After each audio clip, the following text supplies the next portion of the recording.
Hello दोस्तों, आपका मेरे channel power point online classes में स्वागत है। दोस्तों, आज हम लोग 10th क्लास का फिजिक्स का चैप्टर प्रकाश के परावर्तन का एक वीवीआई क्वेश्चन सीखने वाले हैं। दोस्तों, क्वेश्चन है गोलीय दर्पण में सिद्ध करना है कि वक्रता त्रिज्या फोकस दूरी की दुगुनी होती है। इसको हम इस तरीके से बोलते हैं कि गोलीय दर्पण में सिद्ध करना है फोकस दूरी वक्रता त्रिज्या के आधी होती है। दोस्तों, यही क्वेश्चन को हम इस तरीके से बोलते हैं कि सिद्ध करें कि यानी F बराबर r/2, जहां F फोकस दूरी है दोस्तों और r है वक्रता त्रिज्या। तो इस चीज को सिद्ध करने के लिए आपको सबसे पहले फिगर को कैसे खींचा जाता है, ड्रॉ किया जाता है, वो सीखेंगे दोस्तों। तो ये सबसे पहले हम यहाँ पे करेंगे। गोलीय दर्पण है तो गोलीय दर्पण में दो प्रकार के होते हैं, एक होता है अवतल दर्पण, दूसरा होता है उत्तल दर्पण। तो दोनों में से कोई एक को ड्रॉ कर लेते हैं। यहाँ पे हम ले लेते हैं ये जो मेरा है अवतल दर्पण ड्रॉ कर लेते हैं। तो अवतल दर्पण का जो उभरा हुआ सतह होता है वो राजतीत होता है और धंसा हुआ सतह इसका परावर्तक सतह होता है। तो ये हो गया अवतल दर्पण। अवतल दर्पण का नाम दे देते हैं दोस्तों। तो इसका नाम हो गया M और M', ठीक है। और ये जो हो गया परावर्तक सतह के मध्य बिंदु को ध्रुव कहते हैं। तो ये हो गया मेरा ध्रुव, जिसको हम P से डिनोट करते हैं। ये ले लेते हैं वक्रता केंद्र और इसको मिला देते हैं। ये जो रेखा हो गया ये हो गया दर्पण का प्रधान अक्ष या मुख्य अक्ष। अब क्या करेंगे दोस्तों, अवतल दर्पण के मुख्य अक्ष के समांतर और निकट एक प्रकाश का किरण लेंगे दोस्तों। तो ये हो गया मेरा प्रकाश का किरण, इसका नाम हो गया AB। AB प्रकाश का किरण है, A और B, जो अवतल दर्पण से टकराने के बाद फोकस से होकर गुजर जाती है, यानी ये फोकस से होकर गुजर गई, ठीक है। ये मेरा एरो का चिन्ह बताता है कि आ रही है आपतित किरण, दर्पण से टकराने के बाद ये परावर्तित किरण परावर्तित हो रही है। अब बात करते हैं दोस्तों इसको लिखना कैसे है।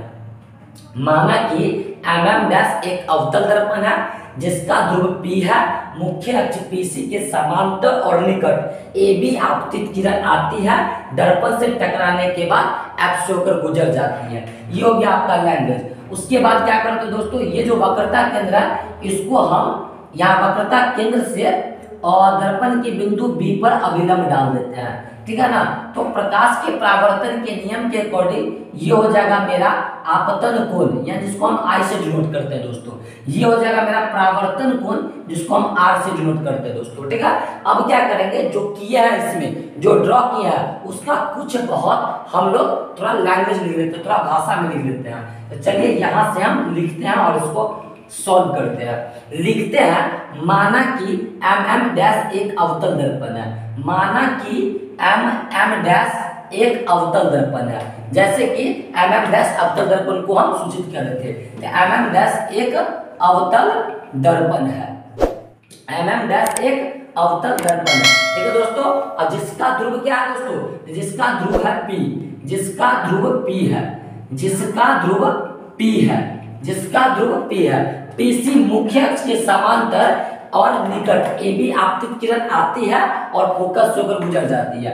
PC मुख्य अक्ष है, PC मुख्य अक्ष के समांतर, मुख्य अक्ष के समांतर, मुख्य अक्ष के समांतर और निकट, याद रखिएगा दोस्तों, समांतर और निकट, समांतर और निकट AB आपतित किरण आती है, AB आपतित किरण आती है, AB आपतित किरण आती है, AB आपतित किरण आती है और दर्पण से परावर्तन के बाद F से होकर गुजर जाती है।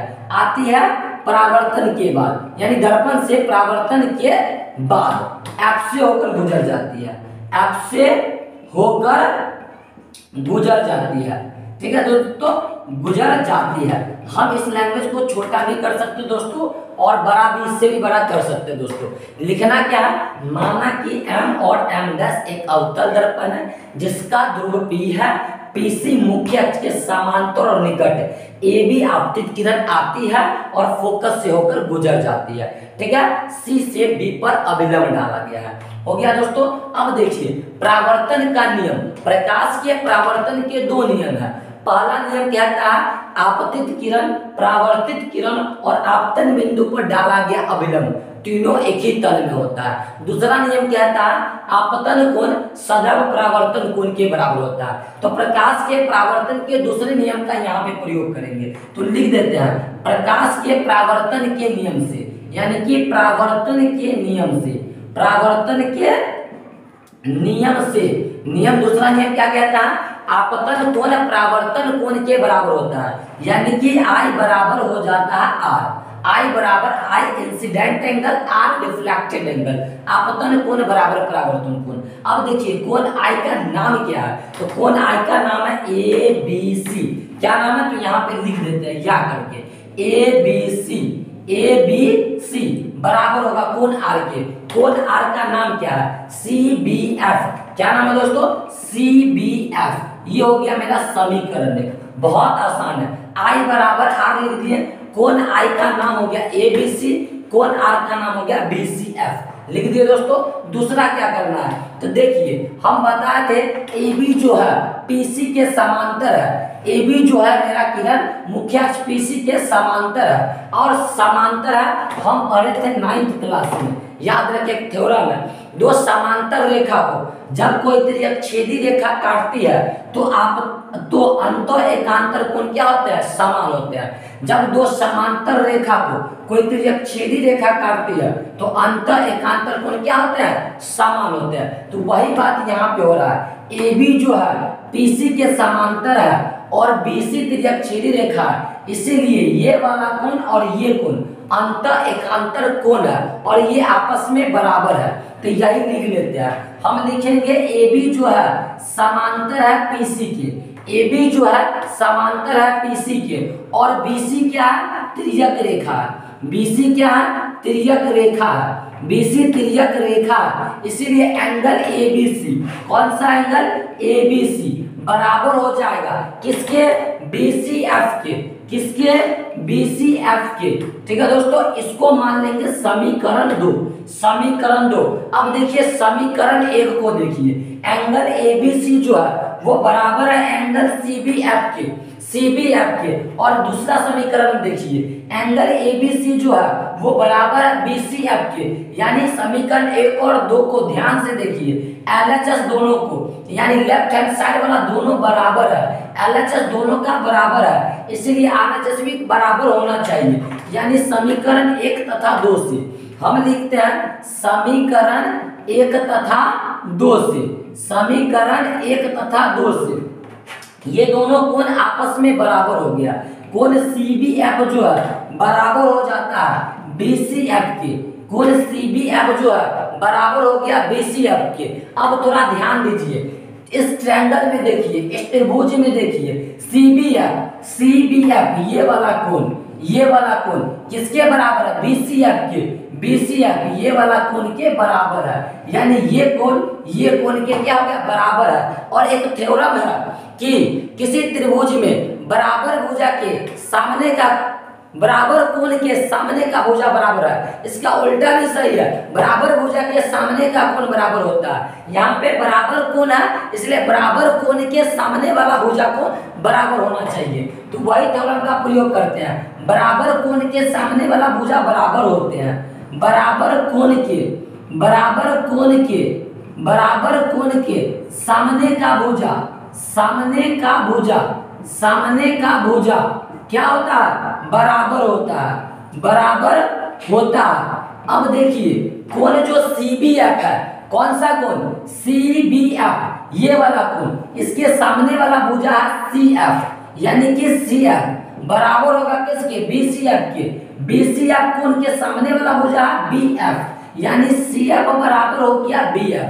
अब देखिए यहाँ पर हम बताए थे समांतर और निकट है, समांतर और निकट का बात किए थे, यानी निकट है तो इसका यहाँ पे थोड़ा ध्यान देके समझना होगा।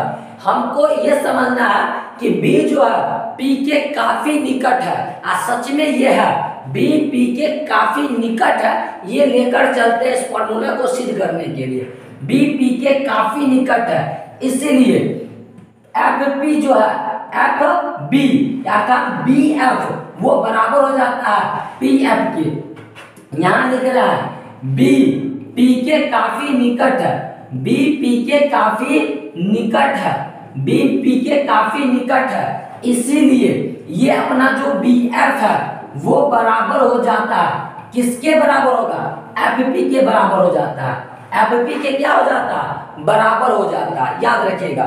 इस तरीका से सी एफ बराबर हो गया बी एफ और बी एफ बराबर हो गया एफ पी, अर्थात हम यहाँ पे लिख सकते हैं सी एफ बराबर एफ पी।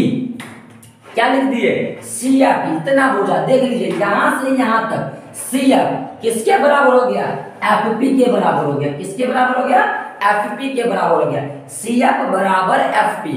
अब देखिए हम लिख सकते हैं सी एफ बराबर पी एफ है, यानी पीसी का ये आधा और आधा आपस में बराबर हो गया, हम यहाँ पे इसको लिख सकते हैं पीसी बराबर पीसी बट्टा 2, क्या चीज, या ऐसे लिख सकते हैं एफ पी बराबर क्या चीज, एफ पी बराबर पीसी बट्टा 2, ताकि दोनों आपस में क्या बराबर है, तो ये आधा बराबर पूरा बट्टा 2, यानी कि ये आधा जो है पी है, ये आधा क्या है पी है, ये आधा क्या है पी है, पी है आधा बराबर पूरा क्या है पीसी, पीसी बट्टा 2।